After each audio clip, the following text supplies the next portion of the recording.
না, আল্লাহর ওলির দরবারে আইসা তাবারুকের মাধ্যমে বরকত হাসিল করা হয়। বাবারে, যেহেতু আল্লাহর কোরআন তেলাওয়াত করার দরকার আছে, কিন্তু বর্তমান সমাজের এমন একটা অবস্থা, আমি জাস্টিফাই করে যাচাই বাছাই করে দেখলাম, আমরা বাংলাদেশের যে মুসলমান এগুলা কোরআন তেলাওয়াত বর্তমানে করে না, এরা সিজনে কোরআন তেলাওয়াত করে। কেমনে করে? সিজনে। রমজান মাস আসলে এক রমজান থেকে 27 রমজানের মধ্যে দৌড়ে একটা খতম নেয়, কথা কয় না? আমি বলবো, হে আমার কুলসি এলাকার মা বোনেরা গো, সিজনালি তেলাওয়াত বাদ দেন।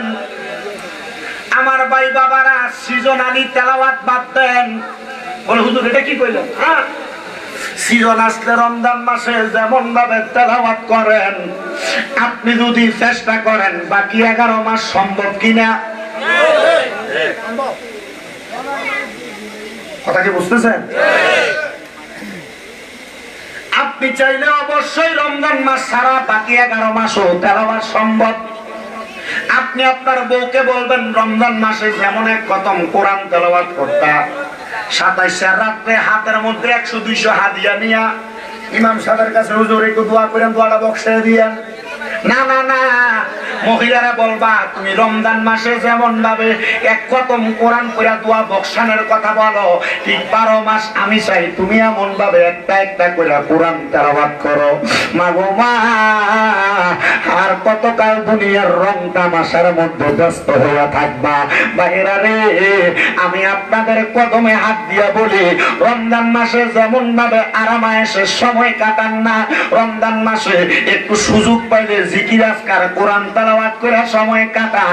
এখনো সুযোগ আছে, বাকি 11 মাস আপনি আপনারে এমন ভাবে প্রস্তুত করে কোরআন তেলাওয়াত করেন, আপনার জীবনটারে সাজান, দেখবেন আল্লাহ তাআলা আপনার রিজিক দিয়া ভরপুর করে দিবে।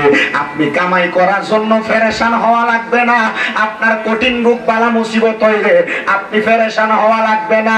রমজান মাসে অনেক মানুষকেই দেখা গেছে যারা ফজরের নামাজের আগে যখন বুররাতের খানা খাইতো, খানা খাওয়ার পরেও এরা যখন সময় থাকতো তাহাজ্জুদের নামাজ আদায় করত, কিন্তু বর্তমানে এই ইবাদত গুলা উঠা গেছে, মানুষ করতে চায় না।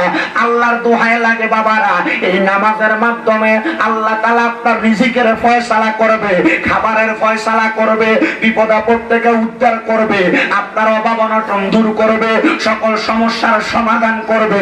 এবার বলেন, সকল সমস্যার সমাধানে আমরা আল্লাহর ইবাদত করার দরকার আছে না নাই?